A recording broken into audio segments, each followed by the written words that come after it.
और आइए शुरुआत करने जा रहा हूं आज की पहली बड़ी खबर के साथ। और पहली बड़ी खबर है जिस पर चारों तरफ हंगामा। बीजेपी नेता की हत्या, देहरादून सुलग रहा है। उत्तराखंड आपको लिए चलूंगा, तस्वीर देखिएगा। बीजेपी नेता की हत्या, विनोद की हत्या के बाद पुलिस और प्रदर्शनकारी आमने सामने आ गए।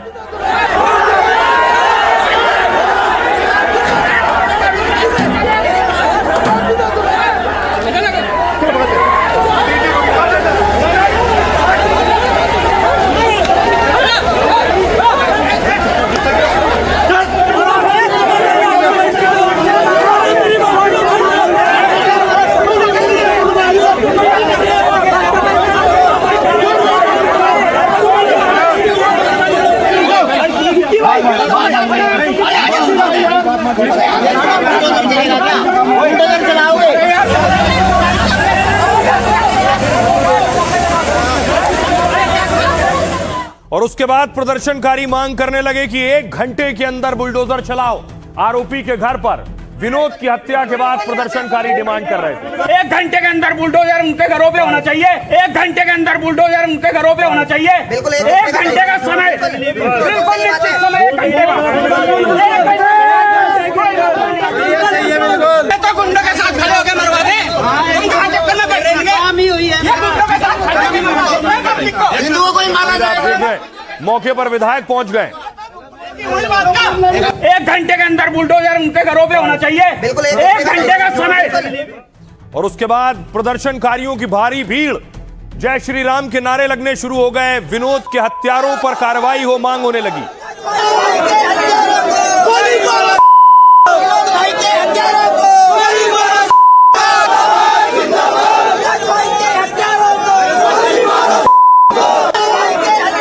और उसके बाद खुद बीजेपी नेता के पिता सामने आए और उन्होंने मांग की कि उनको इनकाउंटर से कम कुछ नहीं चाहिए। इतना बड़ा दोनों का इनकाउंटर नहीं होता ना। इंताजगार इसका मासूम का लौंडा, क्या नाम इसका, रज्जाक का, इतना बड़ा डेड बॉडी नहीं जाना, चाहे सड़ जाओ, मर तो गाओ, मेरी तरफ से तो मर गाओ। ये चाहे कुछ भी कर ले, पुलिस वाले भी कुछ भी कर ले, इतना खून का बदला खून नहीं होने का दोनों का। इतना मैं छोड़ने का नहीं, मैं जेल चला जाऊंगा, वो चिंता नहीं है मुझे। या मार देंगे मुझे, मरूंगा या मारूंगा मैंने। दोनों का इनकाउंटर नहीं होता ना। इंताजगार इसका मासूम का लौंडा, क्या नाम इसका, रज्जाक का, इतना बड़ा डेड बॉडी नहीं जाना, चाहे सड़ जाओ, मर तो गाओ, मेरी तरफ से तो मर गाओ। ये चाहे कुछ भी कर ले, पुलिस वाले भी कुछ भी कर ले, इतना खून का बदला खून नहीं होने का। तो बीजेपी नेता के पिता कहने लगे उन्हें हर हाल में इनकाउंटर चाहिए। और उसके बाद प्रदर्शनकारी बढ़ने लगे। बजरंग दल से भी जुड़े हुए थे, बजरंग दल के कार्यकर्ता भी पहुंचे और फिर हनुमान चालीसा का पाठ शुरू हो गया वहां।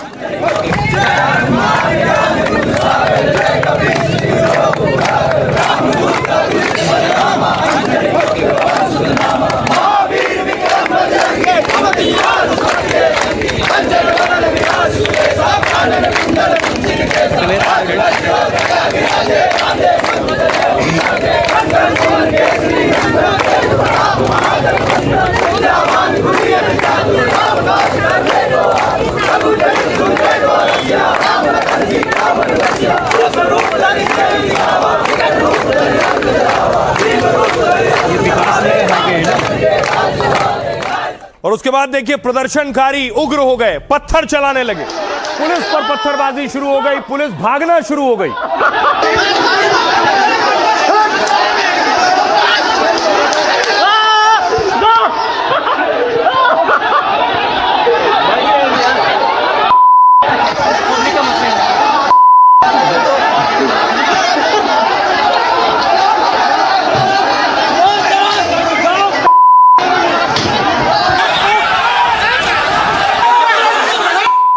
ये आप देख रहे हैं पुलिस भाग रही है पीछे, लोगों ने पत्थर चलाए, पुलिस ने भागना शुरू किया। कर दिया है। और ये देखिए यहाँ पर पुलिस के ऊपर भयंकर पथराव कर दिया है। भीड़ ने जो है पुलिस वालों के ऊपर हमला कर दिया है। पुलिस वालों के ऊपर यहाँ पर पत्थर इन्होंने मारना शुरू कर दिए हैं। काफ़ी देर से इन्हें समझाया जा रहा था, लेकिन ये जो भीड़ है ये मानने का नाम नहीं ले रही। और उसके बाद प्रदर्शनकारी जो उग्र हो चुके थे, उन्होंने धावा बोल दिया आरोपी के घर पर। ये आप देख रहे हैं, आरोपी के घर पहुंच गए, वहां मारपीट शुरू हो गई, लाठी डंडे चलने लगे।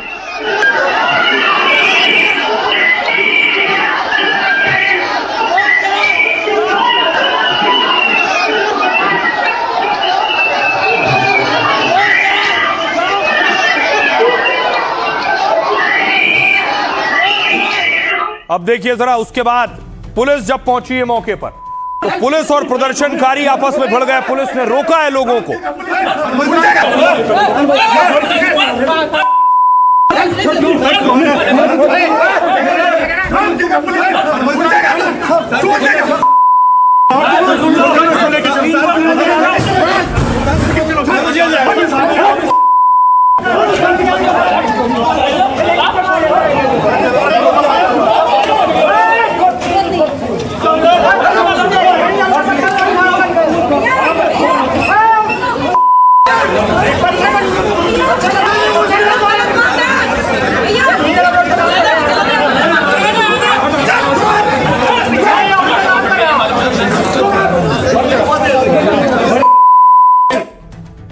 आइए अब आपको बताऊं ये पूरा बवाल आखिर देहरादून में क्यों हुआ। बीजेपी नेता की हत्या किसने की जिसके बाद लोग उग्र हो गए। तो वजह यह है, देहरादून के विकास नगर में बीजेपी से जुड़े विनोद कश्यप की हत्या की गई। विनोद की हत्या से इलाके में भारी हिंसा और हंगामा मच गया। अब सामने आया है कि मर्डर और बवाल के पीछे पानी बड़ी वजह थी, यानी लड़ाई हुई विनोद और दूसरे समुदाय के बीच, वजह थी पानी। पुलिस के मुताबिक दो पक्षों में पानी को लेकर पुराना विवाद था। विनोद और उनके भाई सरकारी ट्यूबवेल से खेत में पानी डाल रहे थे। बगल का खेत पूर्व प्रधान इस्पाक के भतीजे इम्तियाज का था। इम्तियाज के ऐतराज जताने पर दोनों पक्षों में विवाद शुरू हुआ। खेत की सिंचाई को लेकर विवाद कहासुनी से मारपीट तक पहुंच गया। खेत में लोगों ने बीच बचाव कर किसी तरह झगड़ा रुकवाया। आरोप यह है कि इम्तियाज और उसके साथी शाम को विनोद के घर में घुस गए। हथौड़ा, बेलचा और दूसरे हथियारों से विनोद और उसके भाई पर हमला कर दिया। आरोप है कि विनोद के सिर पर हथौड़े से लगातार कई बार अटैक किया गया। बुरी तरह जख्मी विनोद और उनके भाइयों को अस्पताल ले जाया गया, लेकिन तब तक हथौड़े के हमले से विनोद कश्यप की मौत हो चुकी थी। ग्राम प्रधान कह रहे हैं कि सिर्फ पानी के विवाद से हत्या नहीं हो सकती है। विकास कश्यप को पिछले 1 साल से विनोद कश्यप को धमकियां मिल रही थी। वो आरटीआई कार्यकर्ता और बीजेपी ओबीसी मोर्चा के जिला मीडिया प्रभारी थे। ग्राम समाज की जमीन पर आरोपियों के कब्जे पर आरटीआई लगाई थी। इसे लेकर विनोद और दूसरे पक्ष में आपस में दुश्मनी थी। मतलब पानी के विवाद ने पुरानी दुश्मनी में आग में घी डालने का काम किया। मुस्लिम पक्ष ने हिंदू पक्ष पर पहले मारपीट का आरोप लगाया है, जिसके बाद यह हिंसा भड़की है। अब सुनिए जरा क्या कुछ कह रहे हैं विनोद के पिता और क्या कह रही है देहरादून पुलिस। इतना मरने के नहीं साले, इतना छोड़ने का नहीं, इतना 2 जने नहीं मरने के। मैं जला इतना डेड बॉडी नहीं जलाने का, इतना इनका काउंटर सारा घर पर जयफिशन चलती। इन्होंने लूट मचा रही है सारे गांव में, खबर कितनी भेज 5 फिर तुम्हारे घर पर हमला कर दिया इन्होंने। इस घर पर आज लड़ी गई, घर पर आने का लड़ाई करी, घर पर आने का मारे इन्होंने। चाहिए उनका खून के बदले खून, ठीक है, तब तक हम अपने भाई का अंतिम संस्कार नहीं करेंगे, ठीक है। ठीक वैसे जैसे यूपी में हुआ था, योगी जी ने 24 घंटे के अंदर जो है इनकाउंटर होगा, वही चीज हमें यहाँ पे चाहिए ताकि आने वाले समय में जो है ये घटना दोबारा ना घटे। हमारी सिर्फ यही मांग है कि घर पे बुलडोजर चला दिया जाए और उनका एनकाउंटर कर दिया जाए, अन्यथा हमें कुछ नहीं चाहिए सरकार से। उनका एनकाउंटर और घर पे बुलडोजर। पुलिस के द्वारा सभी आरोपियों के खिलाफ सख्त धाराओं में अभियोग पंजीकृत किया गया है। जो नामजद अभियुक्तों के साथ साथ 30 से 40 अभियुक्त जो हमारे अज्ञात अभियुक्त हैं उनके खिलाफ भी मुकदमा लिखवाया गया था। पुलिस ने अब तक 4 लोगों की अरेस्टिंग इसमें की है। किसी को भी अगर कोई इस तरीके की घटना को करने के बाद बचने की कोशिश करेगा उसके खिलाफ सख्त कार्रवाई करेगा। अब देखिए प्रदर्शनकारियों ने आरोपी के घर को टारगेट करना शुरू किया। आरोपी के घर पर क्या हुआ उससे पहले देखिए भीड़ बढ़ती चली गई। लोग बाहर खड़े होकर जय श्री राम के नारे लगा रहे थे और भीड़ आसपास के स्थानीय लोग पहुंचने शुरू हो गए।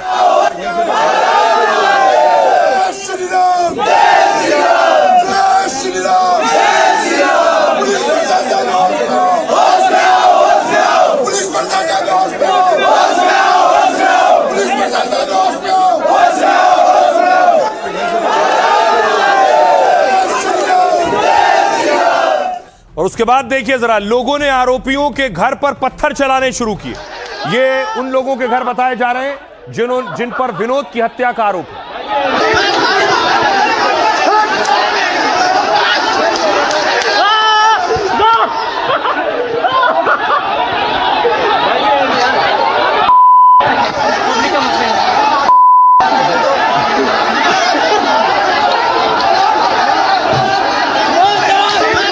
ये तस्वीरें वाकई चिंता बढ़ाने वाली हैं जब लोग खुद न्याय करने लगे और अदालत, कोर्ट, पुलिस से पहले इंसाफ की बात करने लगे, खुद सजा देने लगे। एक तस्वीर देखिए, आरोपी के घर को जला दिया है, फूंक डाला है, आग लगा दी है आरोपी के घर पे।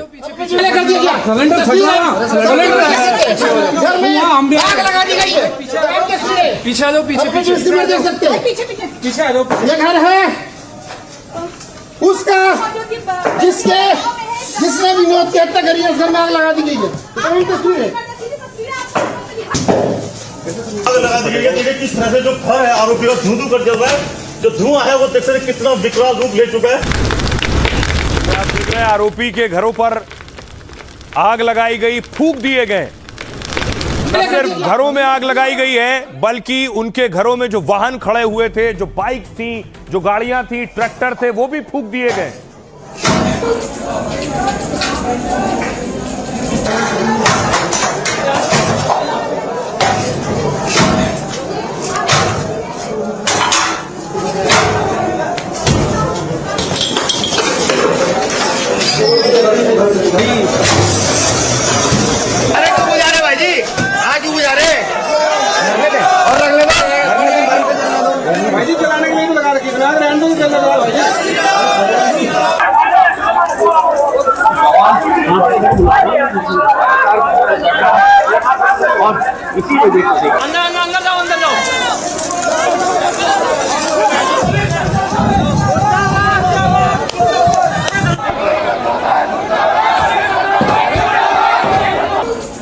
तो लोग आग लगा रहे थे, पुलिस को रोक रहे थे और पुलिस से कह रहे थे मत रोक, बुझाओ। तो पुलिस ने कहा क्या जलने दें। पुलिस अपने स्तर पर एक्शन ले रही थी, लेकिन उसके बाद देखिए जरा, लोग खुद बुलडोजर लेकर पहुंच गए आरोपी का घर गिराने के लिए।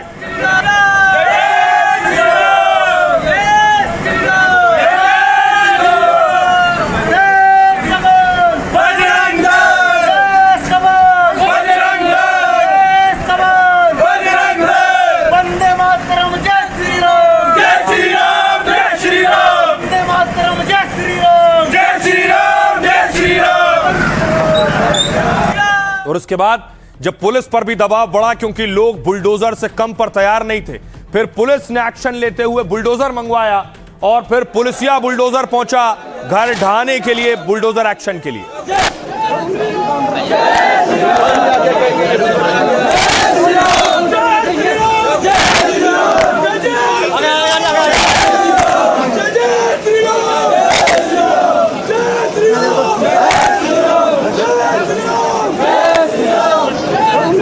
और फिर जो आरोपी फरार हैं, उनके घर, कुछ गिरफ्तार हैं, उनके घरों पर देखिए बुलडोजर चलना शुरू हुआ।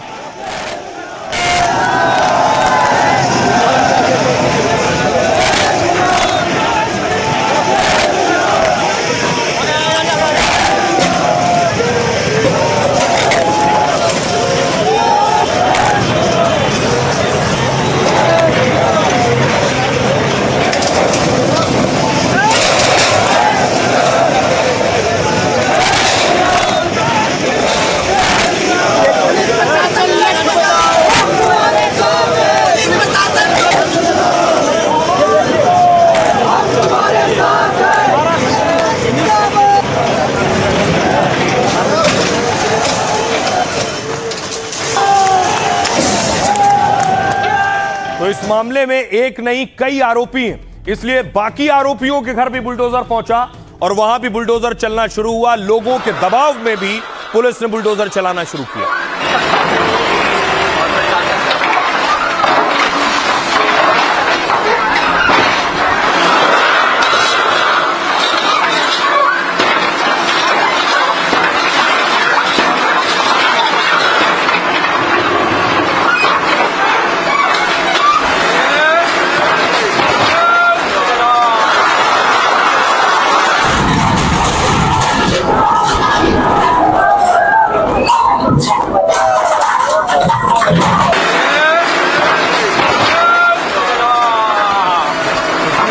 देख रहे हैं बीजेपी नेता की तस्वीर है, जिसकी हत्या के बाद ये बुलडोजर चल रहा है। अब आपको बताऊं कि बीजेपी नेता की हत्या देहरादून सुलगा है। क्या कुछ एक्शन हुआ है इस मामले में अब तक? देहरादून के पास भारी तनाव और बवाल मचा। गुस्साई भीड़ ने 3 घर और कई ट्रैक्टर जला डाले। पुलिस और मीडिया पर भी हमले और पथराव किए गए। गुस्साए लोगों ने उत्तराखंड हिमाचल हाईवे जाम कर दिया। तनाव इतना बढ़ गया कि कई थानों की पुलिस लगानी पड़ गई। देहरादून के विकास नगर में हिंदू की हत्या से लोगों में गुस्सा था। आरोपी मुस्लिम पक्ष पर कड़ी कार्रवाई की मांग कर रहे थे।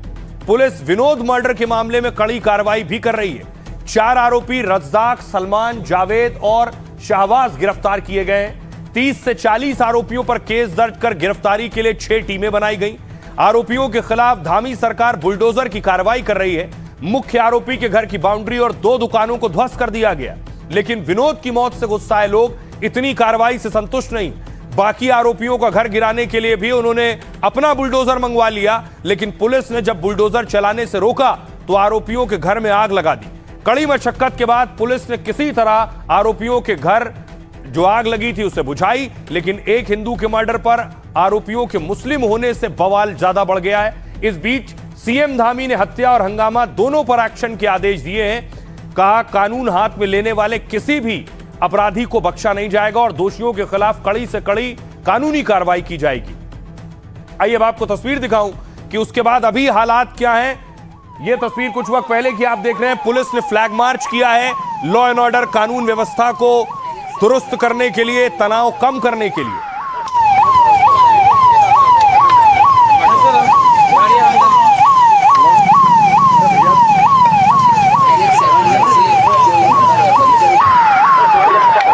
उत्तराखंड के अंदर कोई भी कानून अपने हाथ में लेगा, अपराध करेगा, भाइयों बहनों, अब उत्तराखंड की ये व्यवस्था, यहाँ का प्रशासन पूरे व्यवस्था के तहत, कानूनों के तहत उसके खिलाफ सख्त से सख्त कार्रवाई करेगा, कठोर कार्रवाई हम करेंगे। देहरादून में भी इस प्रकार की घटना हुई है। हम सारे कानूनी पहलुओं का प्रशासन वहां पर अध्ययन कर रहा है और उसके बाद वहां भी सख्त कार्रवाई की जाएगी। किसी को छोड़ा नहीं जाएगा। जो भी अपराधी है वो अपराध करके बच नहीं पाएगा। उनके घर में घुस करके टूट पड़ी, आप देख रहे हैं उनके घर के सामने ये यहाँ पर किस तरीके से खून बिखरा पड़ा है और हथौड़ों से लेकर के उनके ऊपर वार किया और एक की हत्या कर दी।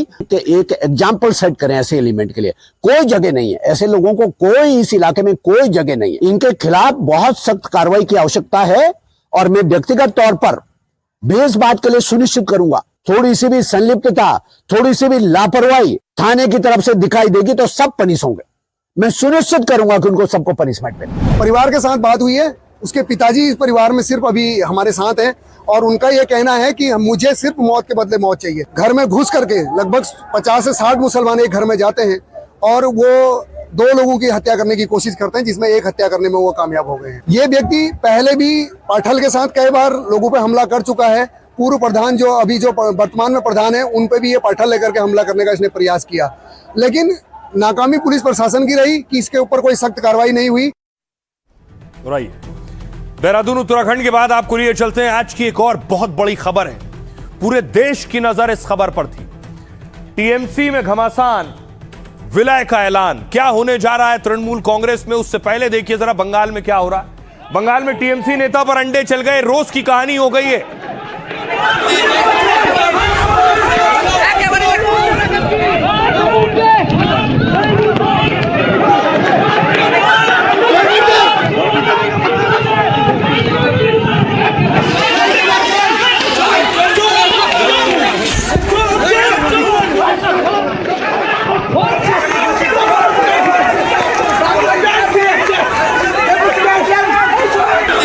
टीएमसी नेता भाग रहा है, लोग पीछे पीछे भाग रहे हैं, अंडे चला रहे हैं। सिर्फ ये एक नेता की कहानी नहीं है। दूसरी तस्वीर देखिए, एक चेयरमैन टीएमसी के रहे जिन्हें कोर्ट में पेश किया गया और उन पर भी अंडे बरसा दिए गए। वो भाग रहे हैं बेचारे, देखिए उनकी पतलून भी खुल गई।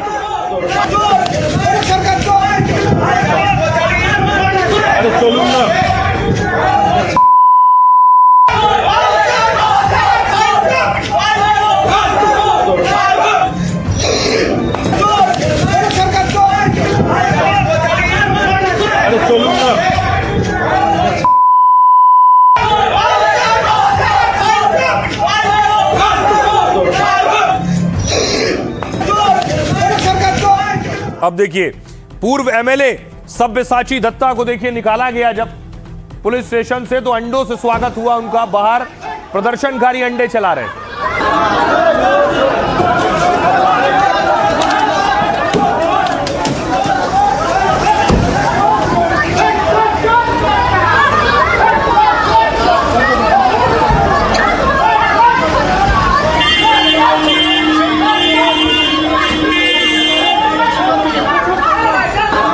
तो टीएमसी के नेताओं पर अंडे चल रहे थे। दूसरी तरफ ममता बनर्जी के भतीजे को सीआईडी ने बुलाया था। सीआईडी ऑफिस पहुंचे थे अभिषेक बनर्जी पूछताछ में शामिल होने के लिए।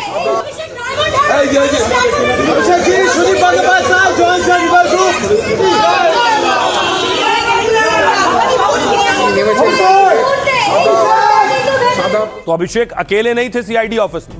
कुणाल घोष को बुलाया गया था। टीएमसी के नेता आमने सामने बिठाकर पूछताछ का दावा है।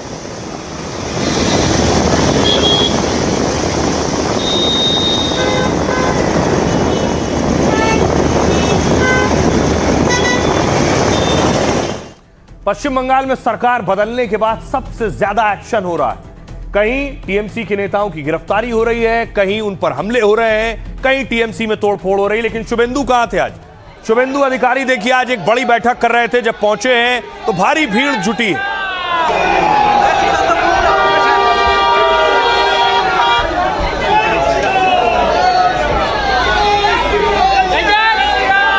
तो तस्वीर आप देख रहे हैं दीघा की।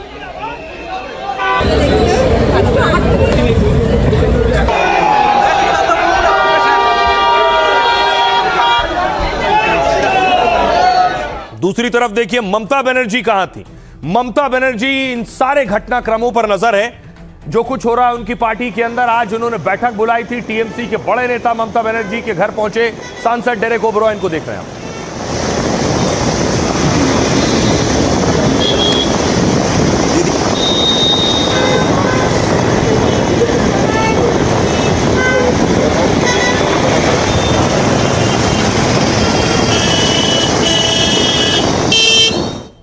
लेकिन इतना ही नहीं, सबसे ज्यादा भीड़ एयरपोर्ट पर थी क्योंकि बैठकों का दौर और दौड़ चल रही है। देखिए तस्वीर।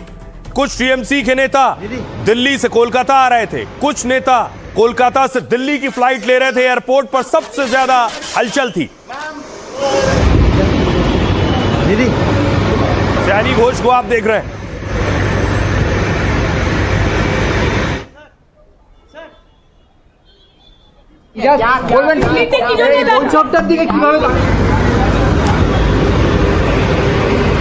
काकोली घोष। अब देखिए हो क्या रहा था। तस्वीर में आपको दिखाऊं बागी नेता कहां पहुंचे। ममता के बागी नेता पहुंचे भूपेंद्र यादव से मिलने के लिए।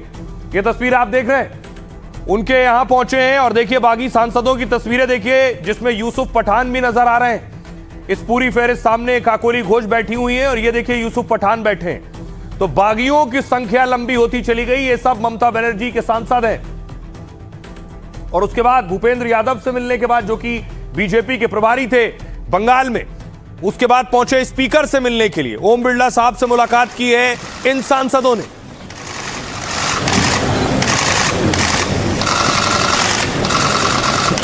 ये यूसुफ पठान को आप देख रहे हैं और ममता बनर्जी के करीबी नेता, करीबी सांसद, लोकसभा राज्यसभा के सांसद मिल रहे हैं। सुदीप बंदोपाध्याय ममता बनर्जी के सबसे करीबी नेताओं में शामिल, वो भी वहां मौजूद थे।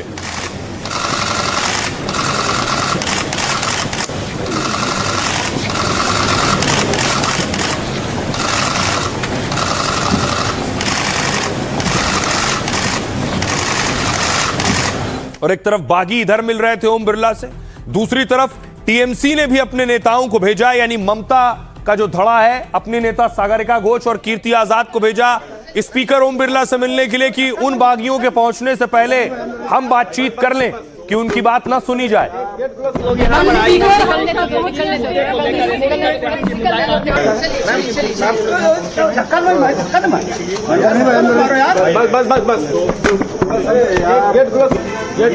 अब देखिए जरा लड़ाई दिलचस्प है। शतरंज की बिसात पर जो कभी एक तरफ थे उसमें आधे उधर हैं और आधे इधर हैं। देखिए जरा। टीएमसी के बागी सांसद स्पीकर ओम बिरला से मिले। काकोली घोष, सुदीप बंदोपाध्याय समेत कई सांसद पहुंचे। स्पीकर के सामने सोचिए 20 सांसदों के समर्थन की चिट्ठी रख दी गई। कहा वो नेशनल सिटीजन पार्टी से विलय करेंगे। यानी एनसीपीआई नॉर्थ ईस्ट की पार्टी है। ये जो बागी है ये उसके साथ जा रहे हैं, उसमें विलय कर लेंगे। एनसीपीआई से मिलकर वो एनडीए को समर्थन देंगे। बागी सांसदों ने पहले मंत्री भूपेंद्र यादव के घर मीटिंग की। भूपेंद्र यादव बंगाल में बीजेपी के प्रभारी हैं, चुनाव जिताया है। इस मीटिंग में काकोली घोष और सयोनी घोष भी थीं। बीजेपी सांसद निशिकांत दुबे भी इस मीटिंग में मौजूद रहे। मीटिंग में चर्चा हुई कि स्पीकर के सामने क्या बात रखनी है। बागियों का दावा है कि उनके पास 22 सांसद हैं, यानी ममता के साथ अब सिर्फ 6 सांसद बचे हैं। ममता गुट भी स्पीकर से मिलने पहुंचा। सांसद स्पीकर ओम बिरला के घर पहुंचे थे ममता के सांसद, और सांसद कीर्ति आजाद, सागरिका घोष चिट्ठी लेकर पहुंची। स्पीकर को यह चिट्ठी टीएमसी महासचिव अभिषेक बनर्जी ने लिखी। टीएमसी के किसी अलग गुट को मान्यता ना दी जाए, उनका कहना था। केवल एक ही टीएमसी है, एक ही सदन का नेता और व्हिप है, और जिनकी नियुक्ति पार्टी का नेतृत्व करता है। पूर्व टीएमसी सांसद साकेत गोखले ने बड़ा दावा किया है। कहा, अगर बागी सांसद एनडीए का समर्थन करते हैं तो दल बदल कानून के तहत संसद सदस्यता रद्द हो जाएगी। बागी सांसदों की विलय के लिए सिर्फ सांसदों का नहीं, पूरी पार्टी का मिलना जरूरी है। सुनिए जरा क्या कुछ कह रहे हैं इस बैठक पर सांसद। कोई स्प्लिट हो ही नहीं सकता। जो भी है, जो महाराष्ट्र में हुआ वो गलत है। उसी को लेकर हम यहाँ आवेदन देने आए थे। वो आवेदन हमने दे दिया है माननीय स्पीकर को, और हमको पूरा विश्वास है कि कानून के अंतर्गत ही जैसा काम करते रहे स्पीकर वैसे करेंगे। हमारा जो एआईटीसी के सांसद थे उनमें से 2/3 20 जन हमने अलग से बैठने का चिट्ठी दिया स्पीकर साहब को, और हमारे जो सांसद हैं हम 20 अभी नेशनलिस्ट सिटीजन पार्टी के साथ हम लोग मर्ज करके एनडीए के साथ काम करेंगे। प्रधानमंत्री नरेंद्र मोदी जी के, हमारे अमित शाह जी के नेतृत्व में हमने चिट्ठी दी है स्पीकर साहब को कि इस तरह से जो तृणमूल कांग्रेस को तोड़ना चाहते हैं, जो अलग से लोकसभा के अंदर एक जुट बनाना चाहते हैं, ये संविधान के बिल्कुल खिलाफ है। संविधान इसको अलाउ नहीं करता है। इस तरह से आप अपनी नैतिक कमजोरी दिखा रहे हैं कि जब पार्टी हार जाती है, जिस चिन्ह के तले आप जीत कर आए हैं, जिस लीडर के फोटो के नीचे आप जीत कर आए हैं, जब वो पार्टी हार जाती है उसी पार्टी को अब छोड़ रहे हैं, उसी लीडर को छोड़ रहे हैं। कौन किसके साथ हाथ मिलाए, कौन किसको छोड़ के गए। तृणमूल, आज हम लोग को मालूम था कि ये तृणमूल पार्टी ज्यादा दिन का नहीं है, लेकिन इतना जल्दी तृणमूल टुकड़े टुकड़े हो जाएंगे ये भी हम लोग का विश्वास नहीं। तृणमूल तो टुकड़े टुकड़े हो ही गए हैं। आज विधानसभा में विधायक लोग सब टुकड़े टुकड़े हो गए, और पार्लियामेंट में भी टुकड़े टुकड़े हो गए, तो तृणमूल है कहाँ? सही नहीं, ये जो लोग बोल रहे हैं ना सही है। हमसे ही पूछ के बंगाल में टीएमसी के लोग बीजेपी जाने की लाइन लगा रहे हैं। हमसे ही हमने ही कहा उनको। वो वोटर लोगों के साथ गद्दारी कर रहा है, एंटी भाजपा वोट से उनका मेंबरशिप, और जा रहा है एनडीए के दोस्त बनने। तो ये पब्लिक देख रहा है, पार्टी पब्लिक के पास जाएंगे, और पार्टी पूरा ममता दीदी के लीडरशिप में पूरा बंगाल में पार्टी पूरा एकदम पूरी ताकत से जनता को साथ लेकर पार्टी काम करे। टीएमसी में किसी पार्टी में बहुत बड़ी टूट है। चुनाव हारने के बाद ममता के 5 बड़े बागी सांसद देखिए जरा कौन कौन जो साथ छोड़कर जा रहा है। उसमें काकोली घोष, सुदीप बंदोपाध्याय है, शताब्दी रॉय, सयोनी घोष और यूसुफ पठान है। अगले देखिए, माला रॉय, प्रसून बनर्जी, रचना बनर्जी, डॉक्टर शर्मिला सरकार, दीपक अधिकारी।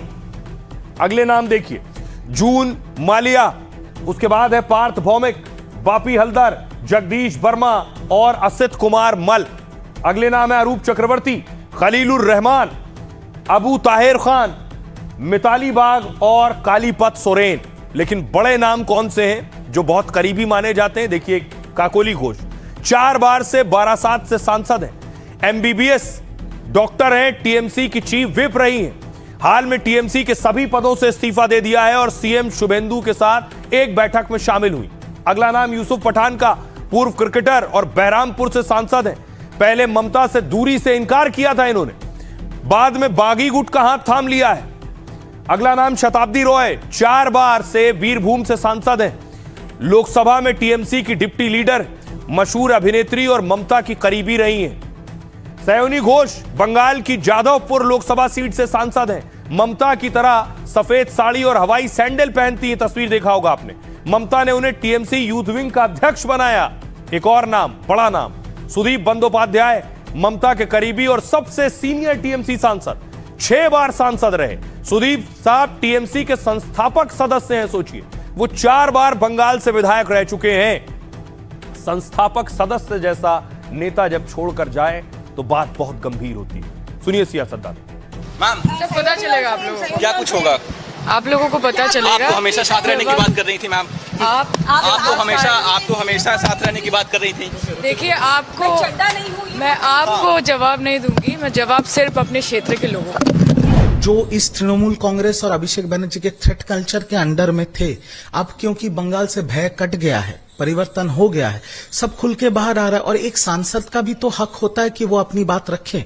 अभी सबकी बेड़ियां खुल गई हैं, अब सब खुल के बात कर रहे हैं। बैठक ये हम नहीं जानते, लेकिन जा रहे हैं। ये लोग चांस लगा रहे हैं कि भाजपा में आएंगे, लेकिन भाजपा का दरवाजा अभी बंद है। भाजपा में अभी ये लोगों को नहीं लेगा। बहुत बैठक चल रहा है, किसी के साथ।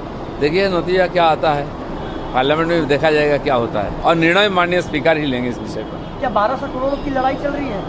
अब पता नहीं 1200 की 12,000 करोड़ पता चलेगा बाद में। जहाँ मलाईदार कुछ मिलेगा, ये सारे लोग अवसरवादी लोग तो मलाईदार जहाँ रहेगा वो मलाई स्वाद लेने के लिए, मलाई चाटने के लिए वो उस तरह का अपना सफर जारी रखें। अब देखिए जरा, बंगाल में टूट फूट हो रही है, टीएमसी के सांसद जा रहे हैं, बागी हो गए हैं, तो महाराष्ट्र में भी हलचल बढ़ गई है। क्या उद्धव ठाकरे को भी डर है कि उनके सांसद छोड़कर जा सकते हैं? सवाल इसलिए उठे क्योंकि सांसदों की आज बैठक बुलाई गई थी। आज उद्धव सेना के सांसद मातोश्री पहुंचे थे और वहां एक बड़ी बैठक होने वाली थी।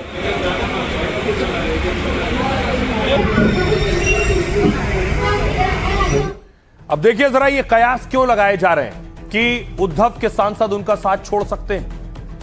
इसके पीछे वजह क्या है? बंगाल में ममता की पार्टी टूटी तो महाराष्ट्र तक असर हुआ है। एक बार टूट झेल चुके उद्धव ठाकरे टेंशन में आ गए, क्योंकि दावा यह है कि महाराष्ट्र में ऑपरेशन टाइगर चल रहा है, जिसमें उद्धव के नेताओं को तोड़ने की कोशिश का दावा है। कहा यह जा रहा है कि उद्धव के कई सांसद शिंदे गुट के समर्थन में हैं, ऐसा दावा है। केंद्रीय मंत्री प्रताप राव जाधव ने हाल ही में दावा किया, कहा था ऑपरेशन टाइगर अंतिम चरण में पहुंच चुका है। मंत्री भरत गोगावले ने भी नेताओं के संपर्क में होने के संकेत दिए, लेकिन उद्धव गुट के सांसद और नेताओं ने इसे खारिज कर दिया। मगर अंदर खाने उद्धव ठाकरे को फिर टूट का डर सताने लगा। संगठन मजबूती के नाम पर उद्धव ने तुरंत सांसदों की बैठक बुलाई। मातोश्री में शिवसेना उद्धव गुट के सभी 9 सांसदों को बुलाया गया, तलब किया गया। कहा यह गया कि उद्धव की बैठक में कुछ सांसद शामिल नहीं हुए, लेकिन उद्धव गुट के सांसद संजय राउत ने पोस्ट कर कहा बैठक में सभी सांसद मौजूद थे, 4 यहां आए थे, 4 वर्चुअली वीडियो कॉन्फ्रेंस से जुड़े थे। जबकि सांसद संजय बंधु जाधव ने उद्धव ठाकरे ने फोन पर बात की उनसे। शिवसेना उद्धव गुट के पास अभी 9 लोकसभा सांसद हैं। अगर टूट हुई तो दल बदल कानून से बचने के लिए 6 सांसद जरूरी होंगे। हालांकि शिंदे गुट टूट की कोशिश से इनकार कर रहा है। आइए अब आपको सुनवाता हूं, सुनिए जरा क्या कुछ कह रहे हैं सियासतदान। रेगुलर मीटिंग है, हर महीने में एक मीटिंग होती है, विधायक सांसद एक साथ आते हैं, तो एक रेगुलर प्रोसेस है, उसमें नई बात कोई नहीं। कौन टूटेगा, कौन तोड़ेगा? जिस दिन हमारे हाथ में सत्ता आएगी, बीजेपी नहीं बचेगी। जब भी ऐसी संकट की घड़ी आती है, या तो उनको लगता है कि अपने कार्यकर्ता अपने साथ नहीं रहेंगे, उस वक्त ऐसी बैठक बुलाई जाती है। अपना जो भी लोक प्रतिनिधि अपने साथ में है कि नहीं है, ये देखने की उनकी कोशिश रहती है।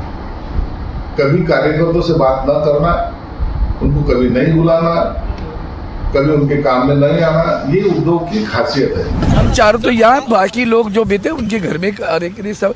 नागेश पटेल का बेटा चुनाव में खड़ा है, तो 4 और अभी 4 यहाँ थे, 8 हो गए।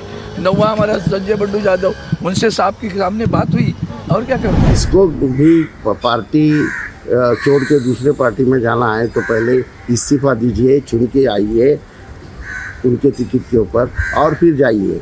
ये मेरे ख्याल से शिवसेना के जो 7 MP जाएंगे ऐसा जो प्रचार किया जा रहा है वो मेरे ख्याल से गलत है। अब देखिए, इस सारी तोड़फोड़ पर विरोधी और विपक्षी बीजेपी पर आरोप लगा रहे हैं कि इसमें बीजेपी का हाथ है। उनका कहना है बीजेपी अपनी ताकत बढ़ाने के लिए ऐसा कर रही है। देखिए जरा, सबसे पहले लोकसभा की स्थिति देखिए। लोकसभा में बीजेपी के पास है 240, टीडीपी 16, जेडीयू 12, मिलाकर हो जाता है लगभग 292। बहुमत के लिए 272 चाहिए, यानी 20 ज्यादा है बहुमत से। एनडीए के पास लोकसभा और राज्यसभा में बहुमत है, लेकिन बीजेपी पर सियासी जोड़तोड़ के आरोप लग रहे हैं। क्या बीजेपी की नजर दोनों सदनों में 2/3 बहुमत पर है ताकि महिला आरक्षण जैसा बिल सदन से पारित हो सके? टीएमसी के 20 से 22 सांसदों का अगर उसे समर्थन मिल गया तो लोकसभा में एनडीए के पास 312 से 314 सांसद होंगे, लेकिन 2/3 बहुमत के लिए 363 के आंकड़े से कम होगा। उसके बावजूद राज्यसभा की स्थिति देखिए जरा। राज्यसभा में एनडीए के पास बीजेपी के 113 है, टीडीपी 4, जेडीयू 4, कुल है 152। बहुमत है 123 पर, लेकिन 2/3 के लिए ताकत ज्यादा चाहिए। 2/3 के लिए 152 नहीं, 163 चाहिए। राज्यसभा में अभी एनडीए के पास 152 का आंकड़ा है, यानी अगर टीएमसी के राज्यसभा सांसद इस्तीफा देते हैं और बीजेपी से चुने जाते हैं तो आंकड़ा 163 तक पहुंच सकता है। मतलब राज्यसभा में बागी 2/3 बहुमत दिला सकते हैं और डिलिमिटेशन बिल भी क्या पास हो सकता है, ताकत बढ़ेगी तो। सुनिए जरा क्या कुछ कह रहे हैं सियासतदान। डरे हुए हैं, कुछ ने खाया हुआ है, लोभ प्रलोभन भी हुआ है, वो भी उसके बारे में भी मालूम है। कुछ एक लोग जेल भी गए थे, उनके ऊपर भी चिट फंड के केस हैं। तो वो लोग हैं जो मुंह दिखाई में मिलता है वो मिल गया, और जो रिश्ता हुआ तो उसमें केस खत्म कर दिए गए। बहुतों को, जैसे दीदी ने कहा, बहुतों को मारा गया, धमकाया गया, घर तोड़ दिए गए। इतना दिनों से जो तृणमूल जैसे तरीके से चल रहे थे, अभी हारने के बाद सबको लगा कि अभी बोलना चाहिए, अभी उससे दूर होना चाहिए। तो ये हो रहा है। हमारा एक ही मिशन है कि हम जनता के लिए काम कर रहे हैं। वहाँ से प्रधानमंत्री और यहाँ से मुख्यमंत्री के एक साथ जुड़ के डबल इंजन का सरकार पश्चिम बंगाल का जनता के लिए काम करेंगे। तृणमूल पार्टी ऐसे ही वैनिश हो गया है। हाँ, बहुत बार मुझे कांटेक्ट किया गया, मैं बोला नहीं, मैं अभी टीएमसी छोड़ने वाला नहीं। चुनाव के बाद भी जिस तरीके से अहम से बात किया गया, जिस तरीके से डिनायल मोड में जाके बोला गया कि हम लोग हारा नहीं है, हम लोग जीत गया, जिस तरीके से बोला गया कि हम लोग रेजिग्नेशन नहीं देंगे, जिस तरीके से सीनियर लीडर को रिस्पेक्ट नहीं दिया गया, इसके लिए इसका नतीजा ये है कि जो 6 महीना 1 साल 2 साल में होने वाला था वो उंगली से वोट का काली मिटने का पहले पार्टी मिटने वाला है। अब आपको लिए चलता हूं बिहार में आखिर क्यों हंगामा हुआ, क्यों पत्थरबाजी हुई? बिहार में सिपाही भर्ती पर संग्राम हुआ है। देखिए जरा तस्वीरें, ये आप देख रहे हैं, सिपाही भर्ती परीक्षा थी और स्टेशन का हाल देखिए जरा, कदम रखने की जगह नहीं थी, खचाखच भीड़।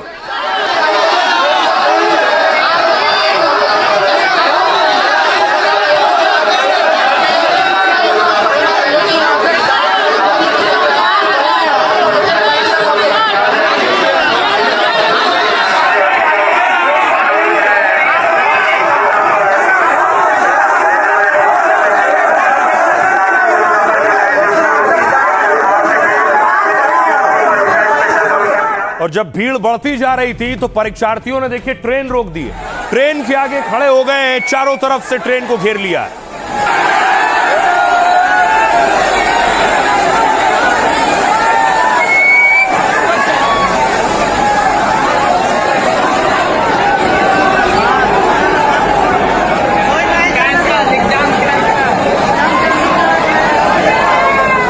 और पुलिस के पास कोई और उपाय नहीं था भीड़ को हटाने के लिए, क्योंकि ट्रेन रवाना करनी थी। पुलिस ने लाठीचार्ज किया है परीक्षार्थियों को तितर बितर करने के लिए। मारेगा मारेगा मारेगा।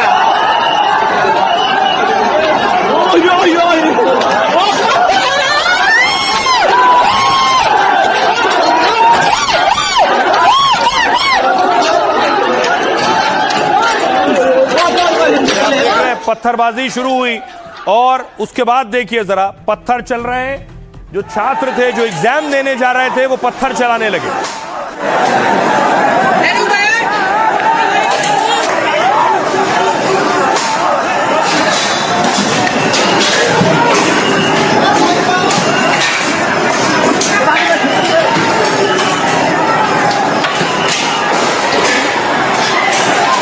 पुलिस वाले भी पत्थर चला रहे हैं। छुपी हुई है। और इस पत्थरबाजी में सबसे ज्यादा नुकसान पुलिस का हुआ है, क्योंकि पुलिस वाले घायल हो गए, क्योंकि हजारों की संख्या में छात्र थे जब पत्थर चल रहे थे। देखिए, ये सिपाही भर्ती की परीक्षा के लिए जा रहे थे और पुलिस और सिपाही पर ही पत्थर चला रहे थे।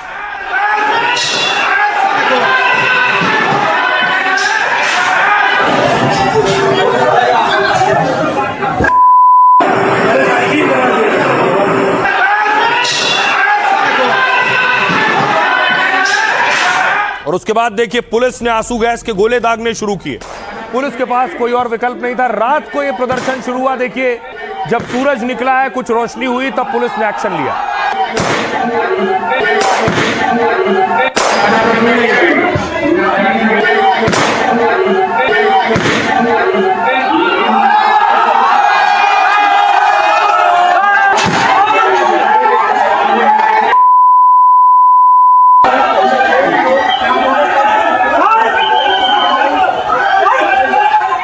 और उसके बाद हालात तनावपूर्ण थे। पूरे दिन स्थिति ऐसे ही रही। फिर पुलिस का काम बढ़ गया और बाकायदा अनाउंसमेंट शुरू किया पाटलिपुत्र स्टेशन पर कि लोग जमा ना हो।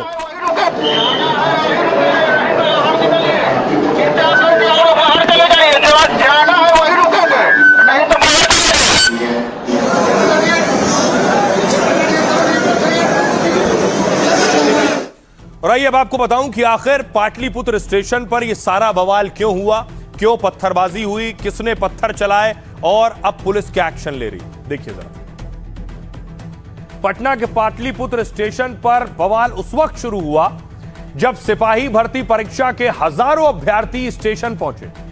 आज से 17 जून तक बिहार में सिपाही भर्ती परीक्षा होगी। छात्रों के आरोप यह है कि पूरे राज्य में केवल 500 सेंटर है और हमारे जैसे अभ्यर्थियों की संख्या है 16 लाख से ज्यादा। इसी वजह से सरकार छात्रों के लिए स्पेशल ट्रेनें चला रही। पाटलिपुत्र से कटिहार जाने वाली स्पेशल ट्रेन जैसे ही स्टेशन पहुंची तो अभ्यर्थियों में बैठने की होड़ लगी और अफरा तफरी मच गई। ट्रेन के लेट होने की वजह से छात्रों का गुस्सा और बढ़ गया। यह अफवाह फैलाई गई कि ट्रेन लेट होने से एग्जाम छूट जाएगा। ऐसे में अभ्यर्थी रेलवे ट्रैक पर उतर गए और ट्रेन रोक दी। गुस्साई भीड़ हिंसक हो गई और ट्रेन में तोड़फोड़ शुरू कर दी। पुलिस का कहना यह है कि भीड़ में कुछ शरारती तत्व शामिल थे जो बार बार ट्रेन की इमरजेंसी चेन खींचकर बवाल बढ़ा रहे थे। बार बार ये बोल रहे थे अगर ट्रेन लेट हो गई तो टाइम पर नहीं पहुंचेंगे और इसकी वजह से स्टेशन की दुकानों को निशाना बनाया गया। बाद में जब पुलिस मौके पर पहुंची तो छात्रों ने मांग रखी। अभ्यर्थियों ने ज्यादा स्पेशल ट्रेनों को चलाने की मांग की। पुलिस ने बातचीत के जरिए मामला सुलझाने की कोशिश की है, लेकिन जब अभ्यर्थी नहीं माने तो उनके खिलाफ बल प्रयोग किया गया। इसके बाद प्रदर्शनकारियों ने पुलिस पर पथराव कर पलटवार किया। आखिर में हालात इतने बिगड़े कि आईजी को फायरिंग तक करनी पड़ी। बाद में स्थिति कंट्रोल में आई और ट्रेनों को रवाना किया गया। फिलहाल वीडियो के जरिए अब आरोपियों की पहचान हो रही है। अब तक 500 अज्ञात लोगों के खिलाफ एफआईआर दर्ज हो चुकी है और इसके साथ ही 6 आरोपी गिरफ्तार भी किए जा चुके हैं। सुनिए जरा वहां मौके पर क्या हुआ था, क्या कुछ कह रहे हैं चश्मदीद और क्या कह रहे हैं छात्र। तो 13 लाख बच्चा है, 2 शिफ्ट में एग्जाम हो रहा है। अब बताइए बच्चा कैसे देगा जिसका ट्रेन नहीं है, ट्रेन छूट गया, 500 किलोमीटर दूर दे रहा। तगड़ा तोड़ फाड़ हुआ है, बहुत तगड़ा तोड़ फाड़ हुआ है। वीडियो रखे हम, वहाँ का वीडियो रखे हैं, सब कुछ रखे हम लोग रात भर 11 बजे से लेके और अभी 6 बजे तक लगातार पटरी पर सोए हैं। जो ट्रेन आ रहा था बहुत भीड़ जा रहा था, तो ट्रेन नहीं आया, इस वजह से लेकिन सब रोडबाजी किया है। और प्रशासन भी था, लेकिन प्रशासन जब रोडबाजी चलने लगा तो प्रशासन पीछे हट गया। इस वजह से स्टॉल वाला का पूरा दम शीशा फूट गया है, नुकसान बहुत हुआ है। गोली उली चलवे की तुम देखबे किए, गोली उली सब चला है। तुम लोग का एग्जाम छूट गया? हाँ, एग्जाम छूट गया। वो लोग का कुछ मांग को लेकर के, जैसे आदि की ट्रेन, जबकि स्पेशल ट्रेन भी व्यवस्था की गई थी, 2 स्पेशल ट्रेन खड़ी भी थी, उसके बावजूद भी कुछ प्रदर्शनकर्ताओं के बीच में असामाजिक तत्व भी घुसे और पथराव शुरू किए हैं। तो माइल्ड फोर्स के साथ उनको डिस्पर्स कराया गया और शांति कायम कराया गया। आगे प्राथमिकी दर्ज करके कड़ी कार्रवाई करी जाएगी। जो लोग हैं उनको चिन्हित किया जा रहा है, वीडियो और फोटोग्राफी इत्यादि की गई है, उनको चिन्हित करके कड़ी कार्रवाई की गई है। हाँ, जो जिस समय भयंकर पथराव हुआ था उस समय हमारे जवानों की जो जान बचाने के लिए जो सेफ दिशा में जो हवाई जो फायरिंग है, कितनी देर तक हंगामा चला?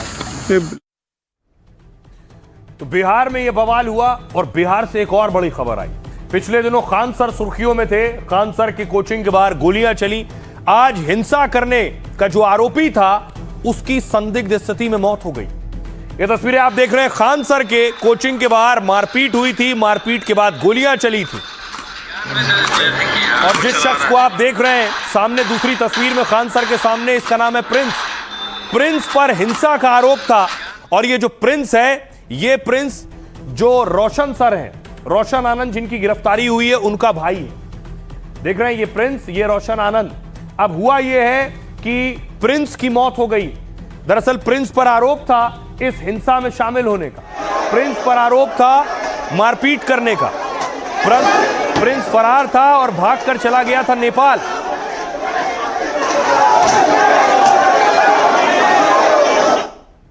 और प्रिंस रोशन आनंद सर का भाई था।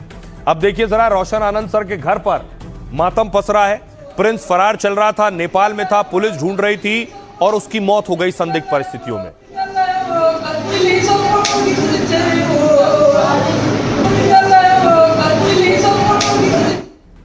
अब सवाल यह है कि प्रिंस की मौत कैसे हुई। देखिए जरा, प्रिंस था कहां। यह आप देख रहे हैं नेपाल और भारत का बॉर्डर है। Patna coaching centre firing case में आरोपी रोशन आनंद फिलहाल जेल में है और इस बीच ज्ञान बिंदु कोचिंग के जो डायरेक्टर रोशन के भाई की मौत हो गई है। यह है प्रिंस। नेपाल के विराटनगर में रोशन के भाई प्रिंस यादव का शव मिला है। खान सर ने पटना फायरिंग केस में जब एफआईआर दर्ज करवाई थी तो उसमें रोशन आनंद के भाई प्रिंस आनंद का भी नाम शामिल है। ऐसे में अचानक आरोपी प्रिंस की मौत से कई सवाल खड़े हो रहे हैं। सवाल है क्या प्रिंस की मौत हुई है या फिर मर्डर हुआ है, क्योंकि दावा है कि प्रिंस की बॉडी में जहर भी पाया गया है। सिर्फ यही नहीं, आरोपी प्रिंस की आंख पर चोट के निशान भी हैं। दरअसल एफआईआर दर्ज होने के बाद प्रिंस नेपाल चला गया और अब उसका शव संदिग्ध परिस्थितियों में होटल से बरामद हुआ है। नेपाल पुलिस ने इस केस में 5 लोगों को हिरासत में लिया है। प्रिंस पर 2021 में भी खान सर की कोचिंग पर हमले का आरोप था। फिलहाल पुलिस पूरे मामले की जांच में जुटी है और खान सर के कोचिंग सेंटर की सुरक्षा भी बढ़ा दी गई है। प्रिंस की मौत से खान सर के विवाद का आपस में कोई ताल्लुक नहीं है। पुलिस इस मामले की जांच अलग तरह से और अलग एंगल से कर रही है। आइए अब आपको सुनवाता हूं, सुनिए जरा परिवार वाले क्या कह रहे हैं। तो ऐसा आज जीवन में जब से जन्म लिए हैं तो ये परिस्थिति हमको पहली बार देखने को मिला कि एक भाई का लाश हो, एक भाई जेल में बंद हो और बहन का मंडप की तैयारी चलता हो। इतनी बड़ी कष्ट भगवान दुश्मन को भी ना दे जो अभी रोशन आनंद और हम लोग के परिवार पर है कि आज 10 करोड़ स्टूडेंट एक होगा तो एक रोशन आनंद पैदा लेगा। आज उतनी बड़ी हस्ती जेल में है, एक भाई का लाश। सब कारण है फर्जी केस किया, वो डर से वो भाग गया। फैजल खान के द्वारा उस पर जो फायर किया गया, इसके विरुद्ध में जो केस किया गया, डर से भाग गया था नेपाल, फर्जी केस की वजह से। नेपाल में ही था जो पता चला है सोशल मीडिया से, और आज हम लोग को सुबह पता चला कि उसका मृत्यु हो गया। और आइए खबरों में आगे बढ़ते हैं। आज की एक और बड़ी खबर है, जहाज पर जिंदगी की जंग। पिछले कुछ दिनों में भारतीय नाविक जो मौजूद थे शिप पर, उनकी मौत की खबरें आई। ये आप देख रहे हैं वो तस्वीरें हॉर्मूज पर जो अमेरिकी हमले हुए, इस हमले में 3 भारतीयों की मौत हुई।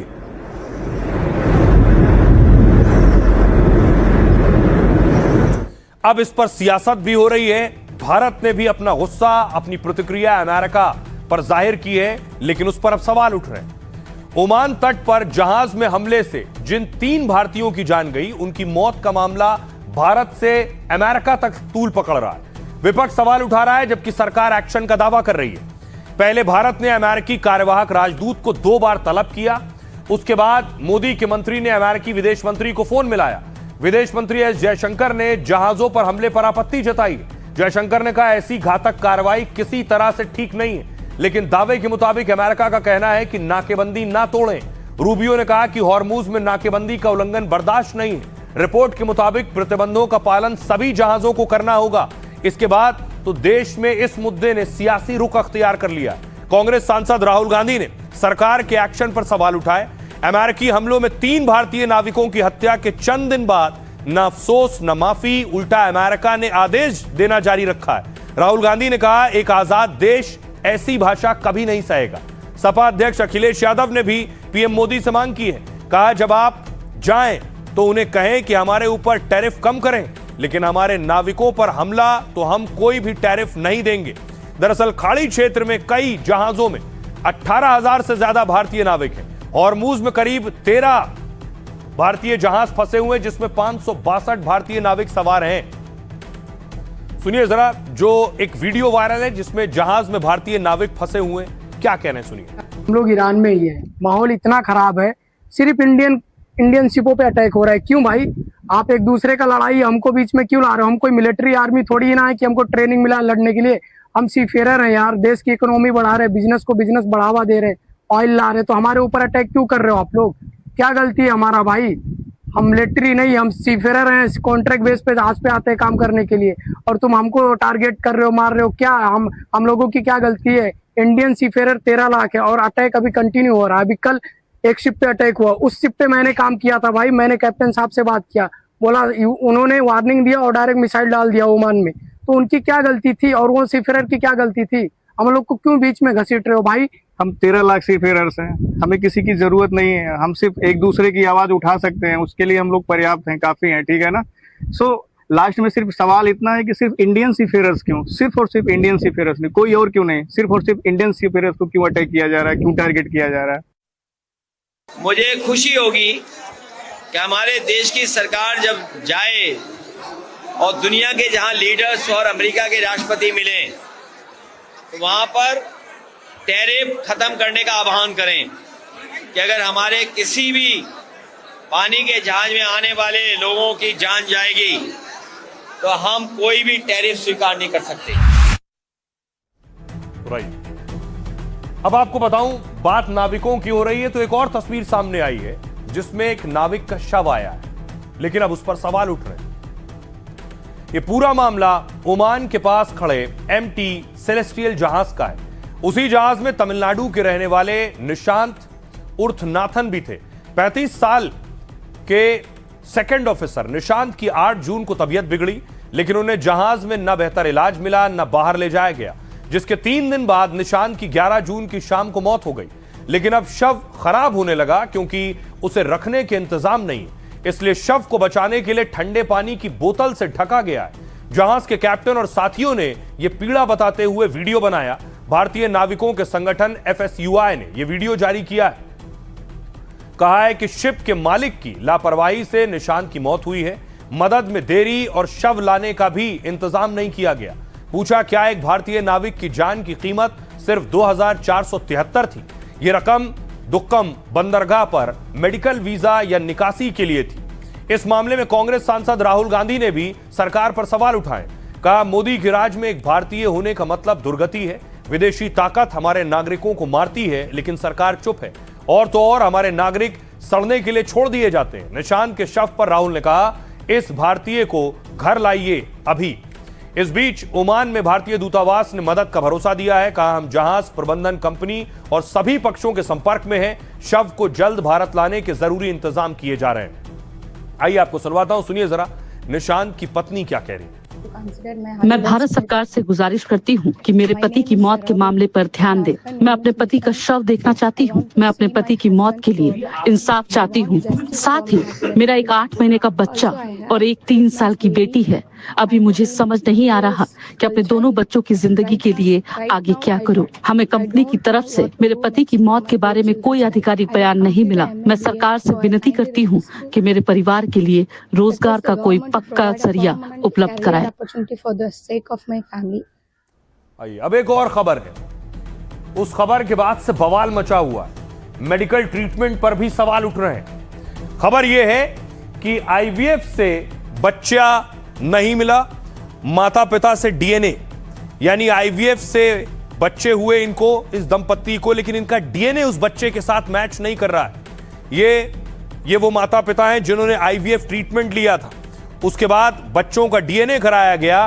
तो मैं आपको दिखाऊं, बच्चों का DNA कराया गया लेकिन DNA मैच नहीं हुआ। ये मां आप देख रहे हैं, मां का रो रो कर बुरा हाल है। मां सवाल पूछ रही है कि आखिर ये बच्चे किसके हैं अगर मेरे साथ DNA मैच नहीं कर रहा। बच्चे के मां का दर्द सबको समझ में आता है, आप एक बार समझिए। और आइए अब आपको बताऊं कि आखिर हुआ क्या। दरअसल दिल्ली एनसीआर में आईवीएफ तकनीक से जुड़ा यह चौंकाने वाला मामला सामने आया। एक दंपत्ति ने आईवीएफ से हुई बेटियों को अपना मानने से इनकार कर दिया। दरअसल गुरुग्राम के रहने वाले राहुल मीनू को काफी समय तक बच्चे नहीं हुए, तो डॉक्टर की सलाह पर उन्होंने आईवीएफ इलाज कराने का फैसला किया। तब उन्हें बताया यह गया कि प्रक्रिया में उनके जैविक नमूनों का इस्तेमाल होगा। पिछले साल फरवरी में इलाज शुरू हुआ, मई में भ्रूण ट्रांसफर किया गया, सब कुछ सही चल रहा था और फिर जनवरी में मीनू ने जुड़वा बच्चियों को जन्म दिया। पूरा परिवार खुश था। इस मौके पर दूर दूर से रिश्तेदार और करीबी भी घर पहुंचे, लेकिन मामला तब बिगड़ा जब छोटी बच्ची का चेहरा माता पिता से नहीं मिला। बच्ची के नैन नक्श परिवार में किसी से नहीं मिले तो दंपत्ति को शक हुआ, और जब मन में शक बढ़ गया तो उन्होंने डीएनए जांच का फैसला किया। डीएनए जांच की रिपोर्ट आई तो इससे परिवार का हर सदस्य हिल गया, क्योंकि बच्चियों का डीएनए माता पिता किसी के साथ नहीं मिल रहा था। परिवार ने आनन फानन में आईवीएफ सेंटर और अस्पताल में तुरंत शिकायत की, लेकिन उनकी सुनवाई नहीं हुई। उल्टा आरोप लगाकर उन्हें लौटा दिया गया। दंपत्ति का आरोप है कि 3 महीने तक पुलिस ने भी मामले में सुनवाई नहीं की, तो थक हार कर वो कोर्ट पहुंचे। अदालत के दखल के बाद एफआईआर दर्ज हुई। दंपत्ति का आरोप है कि उनके बच्चे डिलीवरी के बाद अस्पताल में बदले गए या फिर आईवीएफ की प्रक्रिया के दौरान ही अंडाणु शुक्राणु में कोई बदलाव किया गया। इन आरोपों की जांच के लिए दोनों जगह के सीसीटीवी जांच करना जरूरी है, लेकिन दंपत्ति का आरोप है कि पुलिस ने सीसीटीवी दस्तावेज कुछ भी नहीं जांचा है और अब परिवार दिल्ली की सीएम से मामले में कड़ी जांच कराने की गुहार लगा रहा है और पुलिस प्रशासन से मांग कर रहे हैं कि उन्हें उनका असली बच्चा सौंपा जाए। सुनिए जरा मां और पिता क्या कह रहे हैं। बच्चों की डिलीवरी हुई तो छोटा बाबू जो है, छोटे बच्चे को देख के बिल्कुल मतलब ऐसा लग रहा है जैसे नॉर्थ ईस्ट साइड का बेबी है, तो उस वजह से हमें इस पे डाउट होना शुरू हुआ। तो हमने उसके डीएनए टेस्ट करवाए बच्चों के, अपने साथ, मेरी वाइफ के साथ और मेरे साथ, और 14 जनवरी को हमें पता चला कि इन दोनों बच्चों का डीएनए ना मेरे से मिलता है ना मेरी वाइफ से मिलता है। हमें आज तक नहीं पता हमारे बच्चे बदले कहाँ। अब देखिए जरा, आईवीएफ ट्रीटमेंट के जरिए इनके बच्चे हुए और आईवीएफ ट्रीटमेंट करने वाले 100% गारंटी का दावा करते हैं। यह गारंटी का ही प्रेशर है। देर से शादी, खराब लाइफस्टाइल, स्वास्थ्य समस्याओं से बांझपन बढ़ा है। क्यों आईवीएफ की जरूरत होती है? रिपोर्ट के मुताबिक देश में करीब 2.5 करोड़ दंपत्ति बांझपन से जूझ रहे हैं। बढ़ते हुए बांझपन से आईवीएफ का कारोबार तेजी के साथ बढ़ा।